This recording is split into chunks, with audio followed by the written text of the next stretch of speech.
안녕하세요. 결혼식장 예약까지 했었는데 저번 주 환불받고 집에서 글을 쓰고 있는 예비 신부입니다. 예비 신부 타이틀도 이젠 내려놓게 되었네요.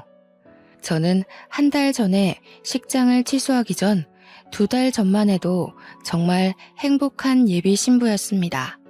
살아 숨쉬는 이 땅덩어리에서 한 사람 기준으로 수없이 많은 애군들이 지나친다고 하는데 그중 가장 상실감이 큰 경험은 무엇이 있을까요? 개인적으로 저는 사랑하는 사람의 실망스러운 모습을 보는 것만큼 허무맹랑한 일이 있을까 싶습니다. 제가 예비 신랑을 3년 만났어요. 그래도 3년이면 짧은 기간은 아니었다고 생각하는데 아닐 사람은 결국 아니었나 봅니다. 예비 신랑과 함께 마음을 나누고 같이 나아갈 미래를 계획하던 때가 정말 즐거웠고 제가 받는 유일한 축복이라고 생각했는데 그 3년 세월 한순간에 날아갈지 몰랐네요. 행복감이 큰 만큼 실망감은 더 크게 찾아오더라고요. 지금부터 불과 지난달까지 있었던 저의 파혼 이야기를 들려드릴게요. 저와 예비 신랑은 지인의 소개로 소개팅을 해 이어진 인연입니다. 그럼에도 불구하고 같은 동네라는 인식 때문인지 양가 어른들은 저희의 관계를 알고 적극 환영했어요. 결혼을 할 사이에서 한쪽 집안만 자주 찾아뵙는 건 결혼하고 나서 꽤나 문제가 될 수 있는데 같은 동네면 그런 문제로 부딪힐 확률이 좀 줄잖아요. 저희는 양가 어른을 나란히 같이 챙길 수 있다는 것에 서로 만족을 했었습니다. 저는 30대 초반이었고 예비 신랑은 30대 후반이었어요. 그러니까 저랑 예비 신랑은 4살 차이가 났던 거죠. 궁합 따위 안 봐도 된다는 4살 차이라는 것처럼 저와 예비 신랑은 남들 눈에도 찰떡 궁합으로 비춰졌습니다. 저와 예비 신랑 중 누구 하나 과분한 사람이 없는 관계였다는 겁니다. 사람에겐 연애만 할 인연과 결혼까지 갈 만한 인연이 따로 있다고 했는데 저는 그걸 예비 신랑 만나고 정말 많이 실감했어요. 예비 신랑과 결혼을 약속하기 전부터 저는 부모님한테 자랑도 많이 했었습니다. 제가 얼마나 유난을 피워놨으면 친정 부모님이 예비 신랑을 빨리 만나보고 싶어 했어요. 친정 부모님은 제가 외동이라서 제게 아낌없이 지원도 많이 해주셨고 또 형제 자매 없는 제가 외로울까봐 흔쾌히 친구가 되어준 훌륭한 분들입니다. 그래서 무엇보다 제 결혼에 관심이 많으셨고 제가 엄한 곳에 시집가서 고생할까봐 걱정을 많이 하셨어요. 그 마음에 보답하고자 저도 부모님 속 안 상하게 좋은 남자와 결혼해서 잘 사는 모습을 빨리 보여주고 싶었습니다. 친정 부모님께 잘 보이고 싶어 했던 예비 신랑은 집이 아닌 격식 있는 자리를 예약해 같이 외식을 하며 첫 대면을 했습니다. 친정 부모님은 두 분 다 예비 신랑과의 첫 만남에 아주 만족한 평판을 남겨줬어요. 특히 아빠가 말하기를 예비 신랑이 지적이고 나이보다 성숙해서 지도자처럼 가정을 잘 이끌어갈 것 같다고 하더라고요. 저희 아빠가 원래 가족 아닌 타인에게는 부정적인 편인데 그날 외식 자리에서 예비 신랑을 보고는 자리를 뜨실 때 묵묵히 고개를 끄덕였습니다. 제가 예비 신랑한테 친정아빠가 까다로운 편이니 잘 보여야 된다고 조언을 줬기 때문에 예비 신랑이 더 애썼던 것도 있었을 거예요. 그렇다고 하더라도 그날 전체적으로 분위기가 좋았던 건 사실입니다. 저 또한 예비 신랑이 우리 부모님께 보였던 모범을 본받아서 예비 시부모에게 애교 있게 잘 모셨고 시부모는 저희의 관계를 흔쾌히 허락해줬습니다. 특히 예비 시모는 저더러 자기 아들이 워낙 무뚝뚝하고 애정 표현을 잘 안 하는데 저처럼 톡톡 튀고 분위기 풀어주는 여자가 옆에 있어서 다행이라고도 했어요.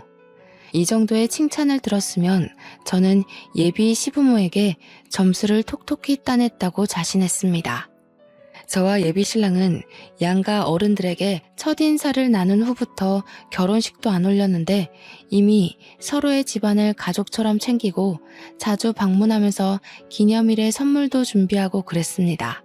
예비 시댁 같은 경우 제가 선을 긋고 낯을 가리면 오히려 예비 시부모에게 안 좋은 이미지로 보일 것 같아서 어색한데도 불구하고 저는 늘 최선의 길을 끌어내 예비 시부모를 반겼어요. 다행히도 예비 시부모는 그런 저의 노력을 알아봐주고 참 예뻐라 해주셨죠. 아이고, 사돈집이 부유해서 그런가. 새아가 넌 참 사랑 많이 받고 자란 티가 나는구나. 우리 아들이 워낙 숫기가 없어서 애정 표현을 잘 못할 텐데. 이렇게 여린 네가 우리 아들을 감당할 수 있을지 모르겠어. 어머님, 오빠가 저한테 얼마나 많이 표현해 주는데요. 아무래도 오빠가 아들로서 어머님 아버님께 든든한 자식이고 싶어서 표현을 숨기는 걸 거예요. 오빠가 평소에 어머님 아버님 칭찬도 많이 해요. 모르셨죠? 제가 한 번씩 알려드릴게요. 남들은 예비 부부일 때 많이 다투기도 한다는데 저랑 예비 신랑은 그런 게 하나도 없어서 저 스스로 남편 될 사람 하나는 잘 만났다고 생각하기도 했습니다.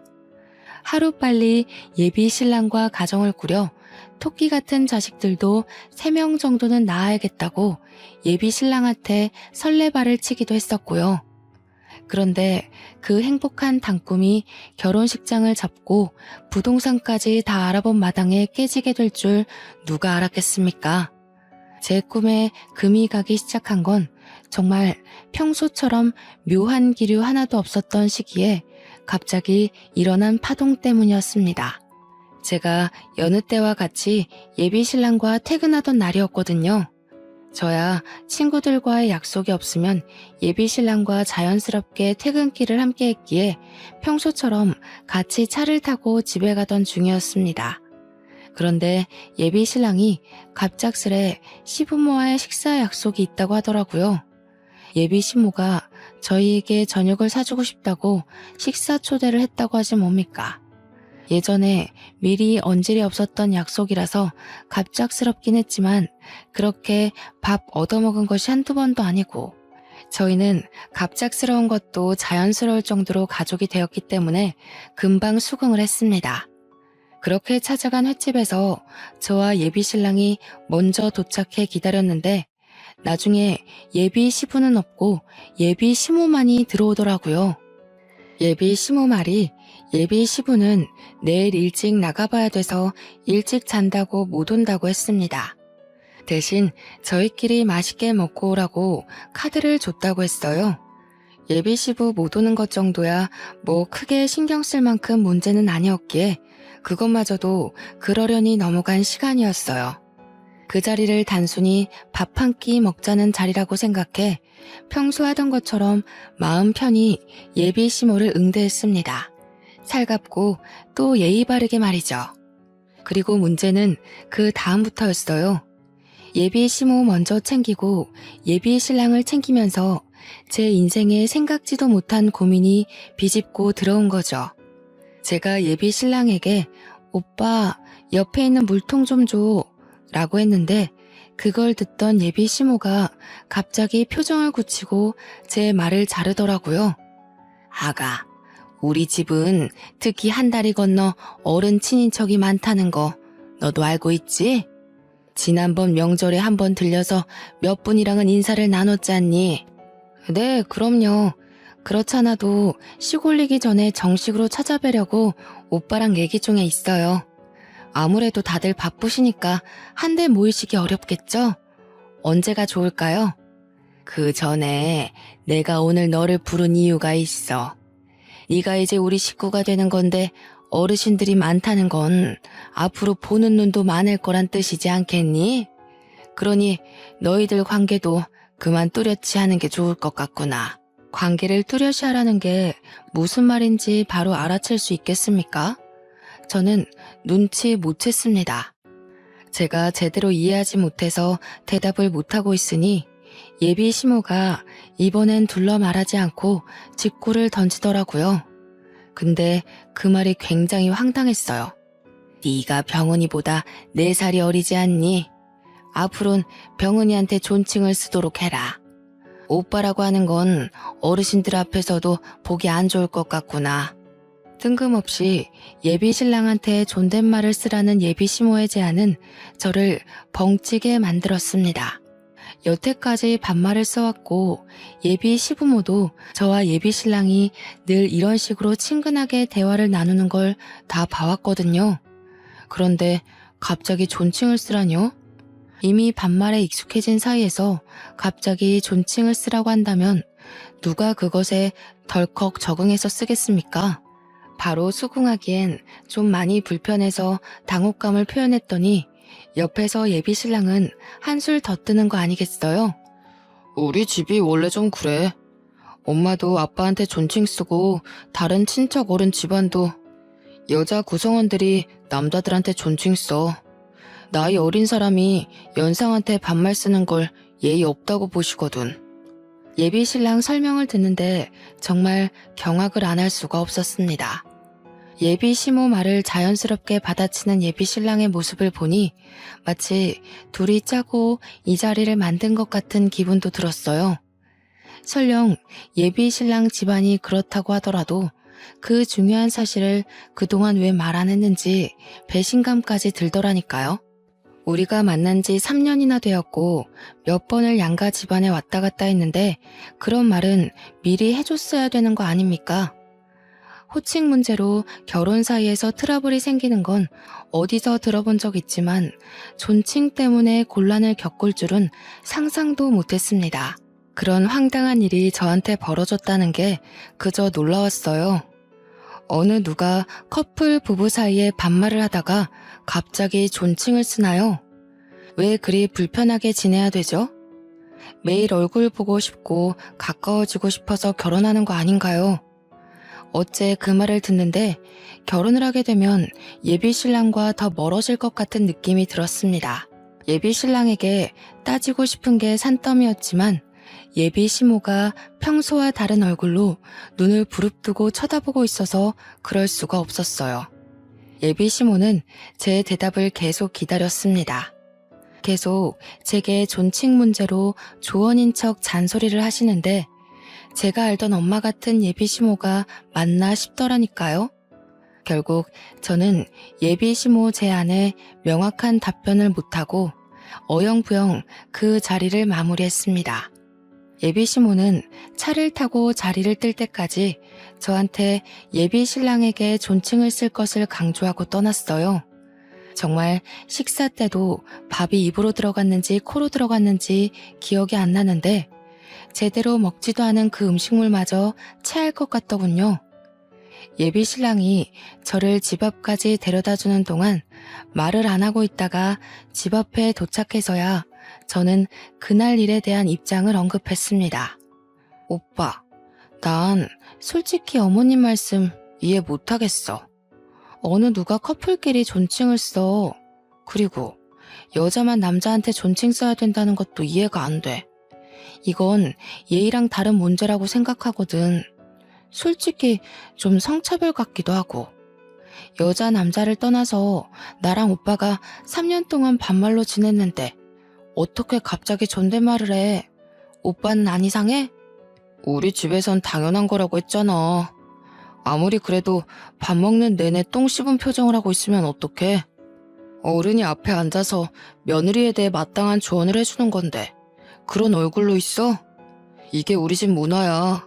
각국의 문화가 다른 것처럼 각 집안의 문화가 다를 수도 있는 건데 꼭 그렇게 불쾌한 티를 낼 필요는 없었잖아. 나도 최대한 표정 관리한 거야. 그런데 어머님이 자꾸 우리 관계 진작에 불편하게 봤다고 하시잖아. 오빠 말대로 집 문화가 달라서 나는 그렇게 살지 않았는데 갑자기 그렇게 시키면 내 입장에서 곤란한 건 당연하지 않아? 그런 고지식한 제안에 어느 누가 방긋방긋 웃을 수가 있겠어. 고지식?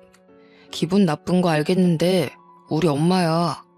웬만하면 불편하더라도 그런 솔직한 말은 삼가줬으면 좋겠는데. 그날 저는 예비 신랑과 3, 4년을 만나오면서 처음으로 대립을 했던 날입니다.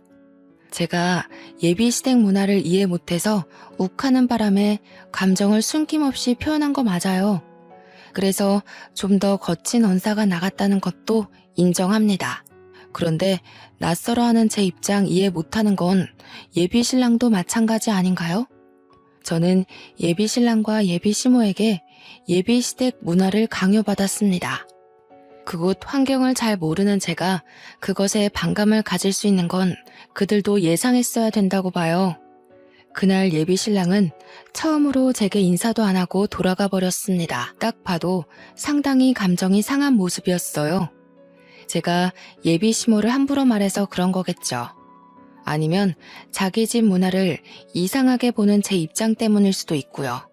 어쨌든 저는 예비 신랑과 다툼 자체가 처음이기도 했고 또 결혼을 앞둔 시점이라 여간 신경 쓰이는 게 아니었습니다. 그날 이후 예비 신랑은 저한테 말도 안 걸었고 연락도 안 했고 직장에서조차 눈을 안 마주쳤어요. 매일 시그널을 주고받으며 알콩달콩하던 저희 사이가 누가 봐도 멀어진 게 보이니 주변인들까지 우리더러 싸웠냐고 묻더라고요. 저희 때문에 괜히 직장 내 전체가 눈치를 본다는 게 느껴졌습니다. 예비 신랑과의 서먹함이 하루가 지나고 이틀이 지나자 이게 이렇게까지 할 일인가 싶어 더 서운해지는 거 아니겠습니까? 결국 서로 모른 채 하고 지낸 지 3일째 되던 날 예비 신랑과의 이런 불편한 관계를 견디지 못한 제가 먼저 사과를 해버렸습니다. 그러자 예비 신랑은 언제 화났었냐는 듯 저를 안아주면서 먼저 사과해줘서 고맙다고 했어요. 서로 자라온 환경이 다른 거 알아. 나도 처가에 가면 당연히 처가 문화 따를 거야. 그러니까 너도 우리 집 이해 좀 해줘. 어른들 보는 데서만 존칭 써주면 돼. 둘만 있을 땐 지금이나 별반 다를 거 없어. 지금 이렇게 쓰면서 다시 생각하는 건데 제가 당시 예비 신랑을 참 많이 좋아했던 것 같습니다. 비록 속으로는 여전히 제 잘못이란 걸 인정 못했지만 제가 수구리는 덕분에 예비 신랑이 예전 모습으로 돌아왔잖아요. 그것만으로도 심신이 편하고 안심되더라고요. 예비 신랑을 이만큼이나 사랑하는데 그깟 존친 정도야 좀 써주면 어때 싶은 오기까지 생기는 거 있죠. 당시만 해도 그랬다는 겁니다. 제가 예비 신랑을 너무 많이 좋아했기에 차라리 그 집 문화 따라주고 말자라고 생각하며 한 발 양보해준 셈이었어요. 대신 예비 신랑이 우리 처가에 방문하면 처가식대로 뭐든 맞춰준다고 했지 않습니까? 잠깐 기분이 상했던 건 사실이었고 예비 시모의 낯선 모습에 당황스러운 것도 맞으나 그런 걸로 결혼을 고심할 정도는 아니라고 생각했습니다. 우리는 이런 것마저 이렇게 서로 맞춰주니 그야말로 천생연분이 맞구나 라고만 봤죠. 저는 평소 친정 부모님과 도란도란 얘기를 많이 하는 딸이라서 이 사실 또한 친정 부모님한테 얘기를 해줬어요. 하나의 해프닝을 친구에게 풀어놓듯 말을 했죠. 제가 말하는 내내 친정 부모님은 눈에 띄는 반응은 딱히 안 보였습니다. 잠자코 제 얘기를 듣기만 하더니 얘기 끝나자마자 친정 아빠가 딱 한마디 하셨어요. 저더러 예비 신랑을 그 주 주말에 친정으로 데리고 오라는 겁니다. 혹시나 제가 말한 예비 시댁 이야기 때문에 아빠가 예비 신랑한테 한 소리 하려고 그러나 싶어서 나는 괜찮다고 이미 예비 신랑과 합의 보고 얘기 끝난 사실이라고 손사래를 쳤어요. 그러자 친정 부모님은 그냥 간단하게 식사하려고 그런다며 별말 안 할 테니 오랜만에 같이 밥 먹자고 하더군요. 그냥 밥 먹는 것 정도야 원래 그렇게 지냈던 사이기도 하고 한동안 같이 밥 안 먹은 지도 오래된 것도 맞으니 친정 부모님의 제안을 쉽게 받아들였습니다. 제가 잠자리에 들기 전 아빠가 방에 들어와 딱 한마디 물은 것이 있었는데 그 말이 저는 큰 파장을 일으킬 예고였다는 걸 알아차리지 못했었어요. 딸아, 안 싸더니 너한테 그 소리 할 때 강서방이 말리긴커녕 같이 부추겼다고 했지? 원래 그렇게 지냈다고 하면서 계속 원래라는 말을 강조했었니? 그랬지. 오빠는 그런 문화에서 당연하게 컸다고 했어. 어머님이 생소한 말을 해도 놀라지도 않고 오히려 나를 속 좁은 사람으로 보더라고. 근데 그건 서로 얘기해서 오해 풀었어. 결혼하면 조금 걱정되기도 한데 그래도 괜찮아. 아빠는 저와 나눴던 대화들 중 특히 부분만 집요하게 캐물었고 저더러 그 사실 때문에 예비 신랑에게 실망한 게 맞냐고 여러 번 확인을 했습니다. 그게 다였어요. 아빠는 제게 뭐 따로 조언을 해준 것도 없고 그냥 제 대답만 듣고 잘 자라고 인사한 뒤 나가셨습니다. 아빠 표정이 안 좋은 것 같아서 개인적으로 신경이 무척 쓰였는데 엄마도 별다른 말을 제게 얹으려 준 것도 아니라서 그냥 그러려니 넘겨야 했어요. 그리고 저는 다음날 예비 신랑한테 친정에 밥 먹으러 가자고 제안했습니다. 물론 예비 시댁 문화에 대해 알려줬더니 아빠가 보자고 했다는 말은 굳이 하지 않았어요. 그냥 친정 부모님이 오랜만에 보고 싶어 한다고만 말했거든요. 그러니까 예비 신랑이 좋다고 바로 시간을 비우더라고요. 그렇게 친정으로 모인 당일날 저는 예비 신랑과 파혼을 하게 되었습니다. 예비 신랑과 시간 맞춰 같이 친정에 갔는데요. 이미 차려진 식사 자리가 좀 과할 정도로 많이 고급지더라고요. 이 말은 제가 이제야 언급하는데 사실 우리 집이 시댁 형편보다 조금 더 나은 살림이었습니다. 그러니까 저희 친정은 대출 하나 없는 현금 자산만 가지고 있었지만 시댁은 대출을 좀 많이 끼고 있었어요. 저희 부모님은 부모님 명의로 된 건물도 한 채가 있는데 그것도 융자금 하나 없이 아주 깔끔하게 세주고 있거든요. 그렇다고 시댁이 뼈저리게 가난한 건 아니었고 식구들이 먹고 사는 데엔 지장이 크게 없는 정도? 그렇지만 당장 대출 빚을 다 갚을 수는 없는 정도라고만 알고 있습니다. 시댁 사정 생각한 것도 있지만 저희 친정 부모님은 평소에도 어디 나서서 형편을 드러내는 사람들은 아니었어요.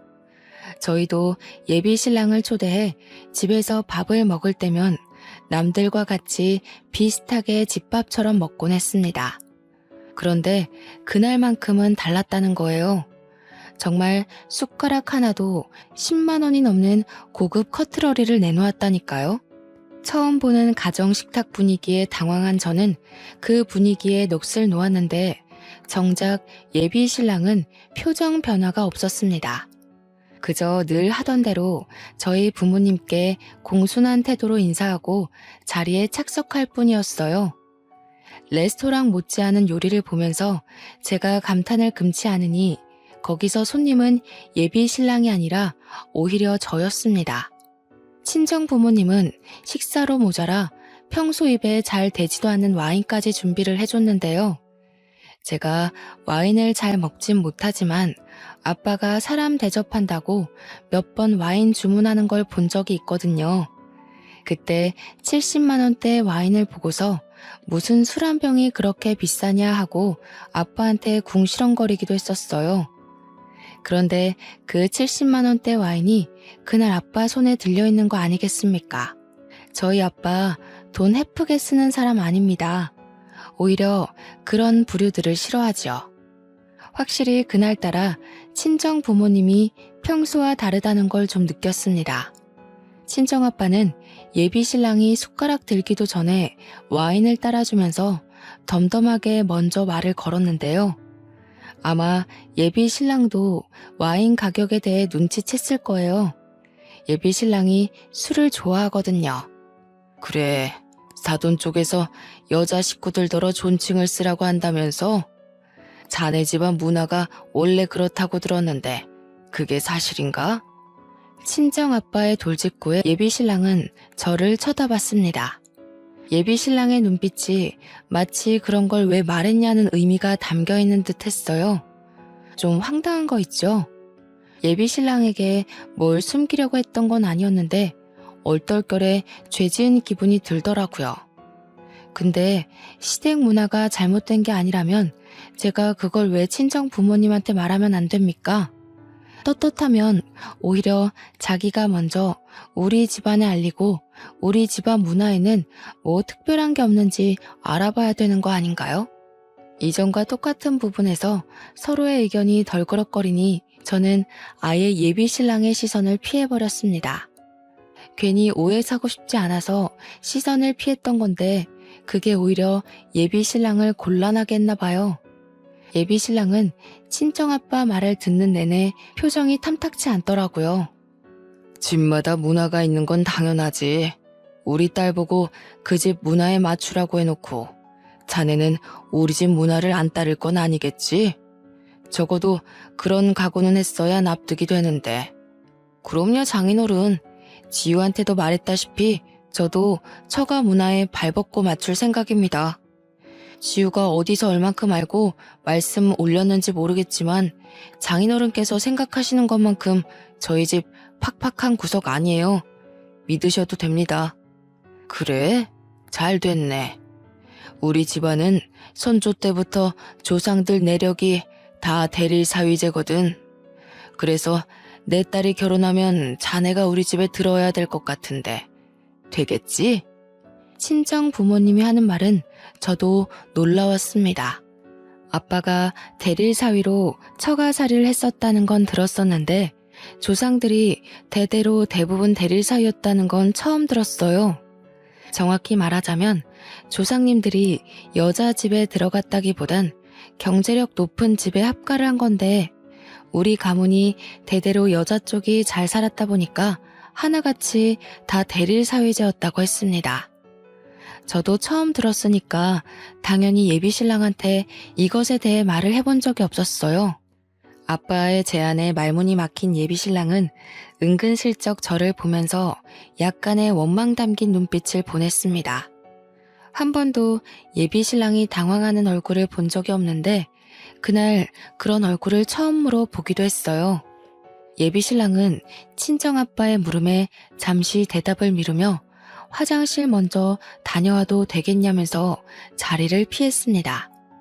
그리고 얼마 뒤 저를 화장실로 오라고 문자를 보내 불러내더라고요. 친정 부모님한테 양해를 구하고 화장실 쪽으로 갔더니 예비 신랑이 저를 화장실로 잡아당기며 문을 잠그고 바로 제게 따지기 시작했습니다. 우리 집 문화에 대해서 너랑 나 좋게 합의 본 거 아니었어? 도대체 우리 집에 대해서 뭐라고 말했길래 장인어른이 저렇게 나오셔? 저렇게 나오는 게 뭔데? 합의 본 거 맞지? 엄마 아빠한테도 오빠 집안 얘기하면서 이미 다 서로 이해하고 결혼하기로 했다고 말했어.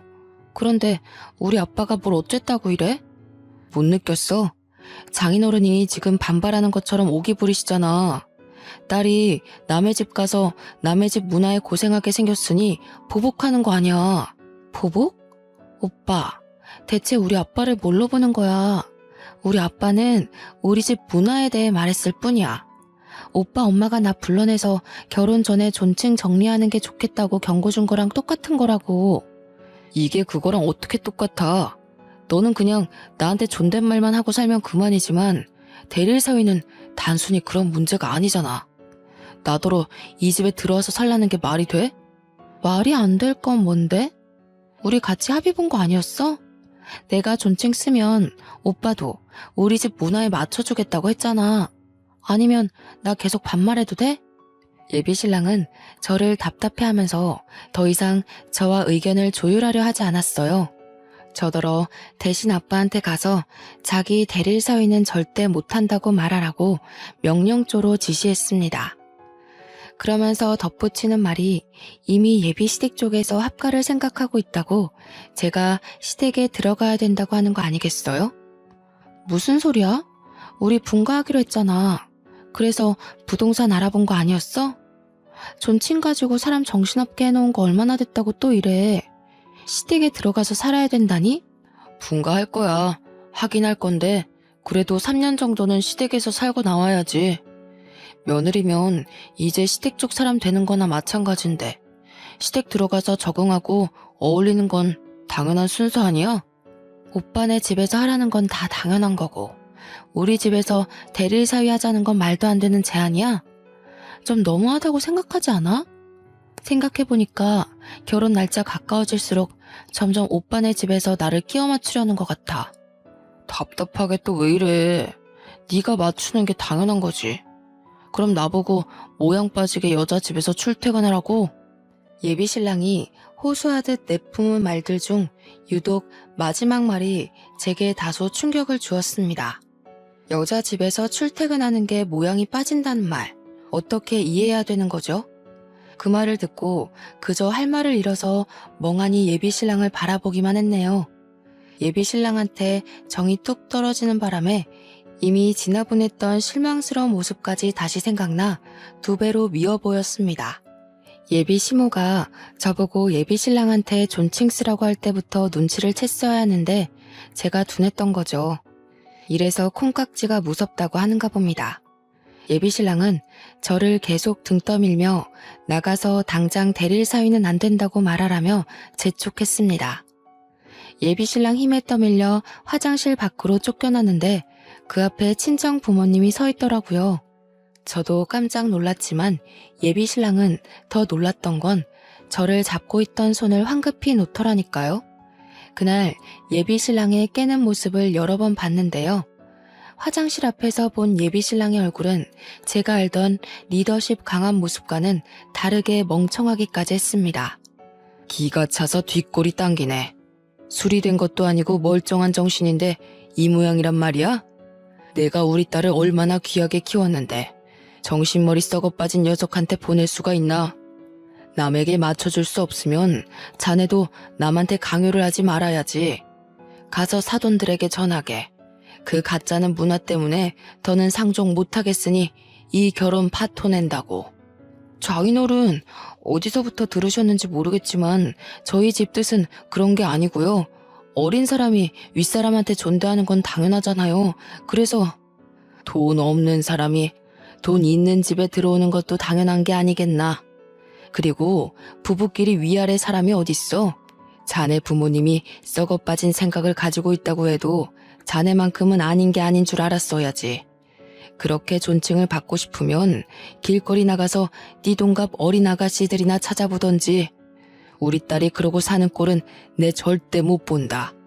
할 말만 하고 돌아서는 친정아빠를 예비 신랑이 급하게 뒤쫓았으나 친정아빠가 손을 올리는 바람에 먹어서 더 말하지 못했고 예비 신랑은 그대로 집에서 쫓겨났습니다.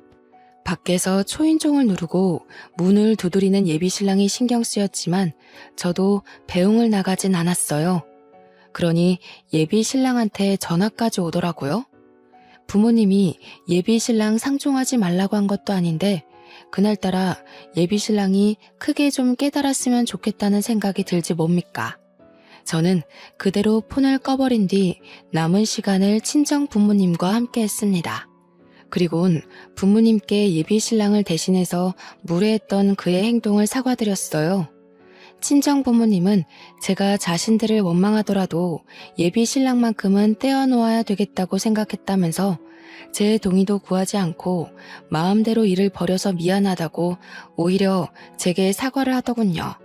곰곰이 생각해보니까 왜 우리 가족이 예비 신랑 문제로 이렇게 머리 아픈 일을 겪어야 하는 거지 싶어서 억울하더라고요. 물론 이 모든 게 저 때문이겠죠. 제가 남자 보는 눈만 똑발랐어도 우리 부모님이 이런 수모를 겪는 일은 없었을 텐데 말입니다. 결혼하기도 전에 이미 예비 시댁에 실망을 했고 예비 신랑한테도 2번째 실망을 했는데 여기서 계속 결혼을 진행하는 건 어리석은 짓이 아니겠습니까? 예비 신랑에 대한 감정이 완전 죽은 것은 아니지만 미련이라고 보기에도 애매할 만큼 제 마음은 더 이상 예비 신랑에게 흔들리지 않았어요. 저 또한 부모님 말씀대로 파혼을 하는 게 맞다고 생각했습니다. 한 번은 실수로 눈 감아 줄 수 있지만 2번 실수를 눈 감아 주는 건 그냥 호구나 다름없잖아요. 저는 결국 예비 신랑에게 파혼을 통보했습니다. 예비 신랑은 그것에 또 피쳤는지 지난날처럼 회사에서 저랑 눈도 안 마주치고 그 어떤 연락도 안 하더라고요. 직장뿐만이 아니라 우린 어딜 가나 그냥 남남이나 다름없는 사이였습니다. 그런 식으로 나오면 제가 또 못 견디고 먼저 다가와서 사과할 줄 알았나 봐요. 그 부분에서 저는 오히려 예비 신랑이 나를 확실히 호구로 바꾸나를 확인할 수 있는 계기가 되었습니다. 제가 예비 신랑을 더 많이 좋아했던 건 맞는데 제 순수한 마음을 그런 식으로 이용하는 걸 보니까 본때를 보여주고 싶은 마음이 생기지 뭐예요. 하나의 단점이 크게 꽂히니 예비 신랑을 알면 알수록 점점 더 정이 떨어지더라고요. 그래서 제가 저질러 버렸어요. 주위 사람들에게 저와 예비 신랑의 관계를 스스럼 없이 밝혔습니다. 파혼했다고 여기저기 소문을 내고 다녔더니 그게 예비 신랑 귀에 들어갔나 봐요. 예비 신랑이 저한테 먼저 말을 걸어오더라고요. 너 정말 나랑 끝낼 생각이야? 무슨 생각으로 파혼 사실을 소문내고 다녀? 아직 우리 관계 제대로 정리 안 됐어. 오늘 마치고 정식으로 얘기하게 기다려. 퇴근하고 얘기 좀 하자는 예비 신랑 말에 거절할까 하다가 무슨 할 말이 남았길래 파혼을 인정 못하고 절절 매는 건지 한번 드러나 보자 싶어서 예비 신랑을 따랐습니다. 퇴근한 뒤에 차에서 기다리고 있다는 예비 신랑의 연락을 받고 그의 차로 다가갔어요. 보조석 문을 열려고 손잡이를 잡았더니 창문이 직 내려가더라고요. 그런데 그 안에 예비 시모가 타고 있는 게 아니겠습니까? 뭐 하자는 건가 싶고 무슨 상황인지 판단이 안 되었지만 묻지도 않고 그냥 돌아섰어요. 저 예비 신랑과 대화를 하러 온 거지 예비 시모랑은 할 말이 없거든요.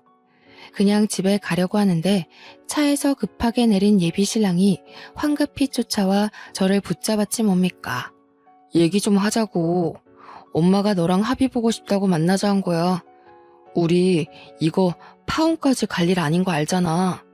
처가 어른들께서 좀 많이 화나신 것 같은데 그 부분에 대해서 부모님이랑 상의했어.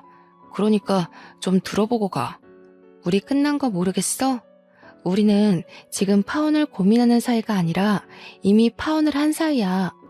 더 이상 볼 일 없는 관계에서 무슨 합의가 필요한데? 진짜 나랑 끝내겠다는 거야? 고작 존댓말 쓰라고 했다고? 존댓말 때문에 헤어지는 건 말이 안 되잖아. 파혼하자고 해도 오히려 내 쪽에서야 정상이지. 대릴 사위는 정상적인 문화라고 생각해? 이것 봐. 오빠는 여전히 우리 집에 맞춰줄 생각이 없어. 지금도 나랑 합의 보자는 게 아니라 나를 설득하려고 만나자고 한 거네. 존댓말 정도는 오빠를 위해서 눈 감아줄 수 있었는데 한번 봐주니까 오빠가 정도를 모르고 나를 오빠 손바닥 위에 놓으려고 하더라? 나 그 정도까지 웃고 넘어가줄 만큼 호구는 아니거든? 알았어. 다 알았고 내가 다 잘못했으니까 일단 엄마 얘기 좀 들어봐. 엄마 제안이 마음에 안 들면 그땐 나도 파혼에 대해 생각해볼게. 이미 우리는 파혼한 사이라고 몇 번을 말해도 예비 신랑은 계속해서 같은 말을 반복하게 했습니다. 그러면서 예비 시모를 만나달래요. 잡고 놓아주지도 않길래 어쩔 수 없이 차에 가서 예비 시모랑 대화 시간을 가졌거든요. 얼마나 대단하고 솔깃한 제안을 하려고 이미 떠난 배를 이렇게 붙잡는 건가 했는데 예비 시모가 뭐라고 하는 줄 아십니까? 아직도 그때 생각만 하면 기가 차서 웃음밖에 안 나와요. 사돈댁 의견 잘 전해 들었다. 그래도 대릴 사위는 안 돼. 대신 우리 집에서 너더러 존댓말 쓰라고 안 할 테니까 결혼하고는 우리 집 들어오거라. 친인척 어르신들이 존칭 때문에 한 소리 하면 그건 내가 다 커버 쳐줄 테니 걱정하지 말고. 들었지? 너만 특별하게 봐주신다잖아. 네가 장인어른한테 대릴 사이만 잘 설득해서 말해주면 다른 건 네 편의에 맞춰서 우리도 얼마든지 양보해줄 수 있어. 다른 분들은 어떻게 생각할지 모르겠는데 저만 이게 불공평한 협상이라고 생각되는 건가요? 존댓말 안 쓰게 해줄 테니 합가해서 시댁살이든 해라. 지금 말하는 게 이거 아닙니까? 그걸 마치 굉장한 선의를 베푸는 것처럼 얘기를 하는데 예비 시모까지 저를 호구로 보는 거 맞죠? 제가 예비 시모한테 너무 애교 부리면서 헤헤거렸나 봐요. 그렇다고 저를 이렇게 바보로 생각하시는 줄은 몰랐는데 당황스럽더군요. 예비 신랑마저도 제게 대단한 특혜가 주어진 것처럼 자기 엄마 편을 엄청 들길래 어이가 없던 저는 결국 예비 시모에게 따끔한 소리를 해버렸습니다. 역시 존대 안 해도 되는 건데 괜히 고집하신 거였네요. 저희 아빠가 말한 거 어머님 아들내미 입통해서 못 들으셨나 봐요. 어머님 계속 그렇게 이기적으로 구시면 평생 제대로 된 며느리 보기 힘드실 텐데. 요즘 어떤 며느리가 시어머니 손맛에 맞게 주물러지나요? 뭐? 너라는 꼰세가 왜 그러니? 우리 아들이 너더러 아직 철이 없다고 하긴 했다만 이 정도로 어른한테 생각 없이 말하는 줄 몰랐네. 누구 뭘 주물 보니까 뭐 고분고분 시부모 공양하며 살 며느리 구하려나 본데 막말로 그쪽 집안이 명문가 집안이기래요. 대기업 사장 집안이기래요.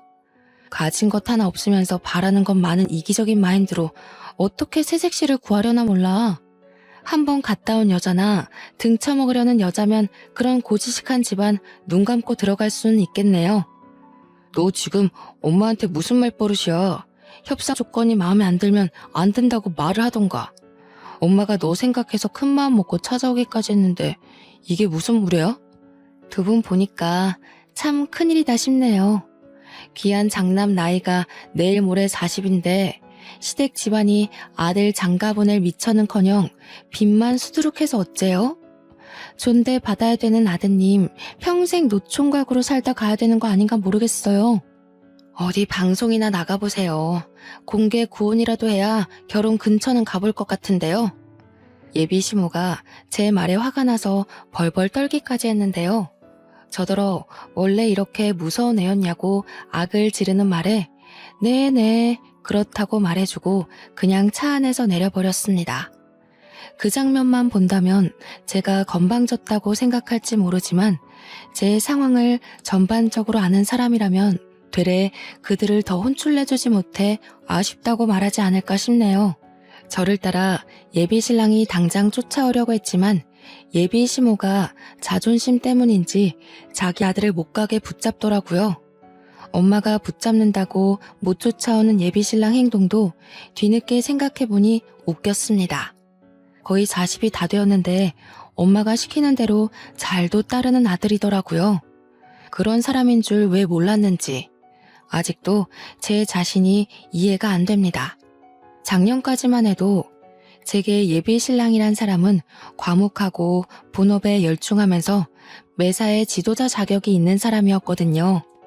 우리 사이에 금이 가기 시작한 이유는 그놈의 존칭 때문이었는데 처음 그 말을 들었을 땐 황당하고 화가 났지만 시간 지나서 생각해보니 예비 시모가 저를 구제해준 셈이나 다름없는 거 있죠.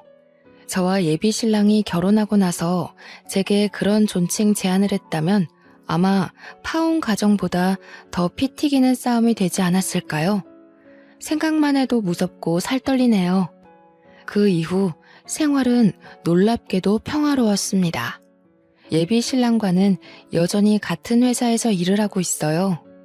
완전 남남처럼 지내고 있고 부서가 달라서 일적인 얘기도 안 하고 있거든요. 새삼 그런 생각이 들더라고요. 우리가 정말 약혼 관계였던 커플이 맞나 싶은 생각이요. 지난 3, 4년의 시간이 일이 단번에 삭제된 것처럼 깔끔하게 지워진 게 좀 신기했습니다. 불행하고 속상하다는 게 아닙니다. 오히려 제게는 작은 변화가 찾아왔어요. 파혼을 하고 나니까 제 주변으로 남자들의 관심이 조금씩 쏟아지더라고요. 물론 직접적인 고백은 없었지만 커피를 사다 주거나 점심을 같이 먹자고 한다거나 그런 관심을 많이 보여줬어요. 이것도 관심이라면 관심이지 않겠습니까? 감사한 마음들이지만 저는 그것에 대한 수줍음보다 조금 다른 감정이 생겼는데요. 남 사원들이 제 주변을 얼쩡거릴 때마다 예비 신랑의 시선이 느껴지는데 그게 꽤나 고소하더라고요. 그렇다고 예비 신랑이 제게 막 다가오는 건 또 아니었습니다. 당분간은 이렇게 서로 거슬리는 존재가 될 것 같아요. 아직 파혼한 지 한 달 남짓밖에 안 되었거든요. 예비 신랑도 서로를 무자르듯 싹둑 자르기엔 아직 이르고 약간의 시간이 필요할 겁니다. 그나마 다행인 건 예비 신랑에게 정남이가 떨어진 저는 예비 신랑을 정리하는 시간이 그다지 괴롭지 않다는 거예요. 세월이 흐르다 보면 제 안에 남은 예비 신랑의 존재가 지나가는 추억으로 웃어넘기는 날이 오겠죠. 파혼을 하게 된 건 개인적으로 아쉽지만 제게 또 다른 좋은 인연이 찾아올 거라고 생각합니다. 일단 모든 게 평화로워진 것만으로도 마음이 편하네요. 이렇게 끝난 저의 파혼은 세상에 정말 별의별 사람이 다 있다는 걸 또 한 번 배우게 된 계기였습니다. 다들 제 사연 어떻게 들으셨는지 모르겠어요. 집중하신 시간만큼 제가 즐거움을 드렸다면 좋겠네요. 그만 글을 마무리하겠습니다. 들어주셔서 감사합니다.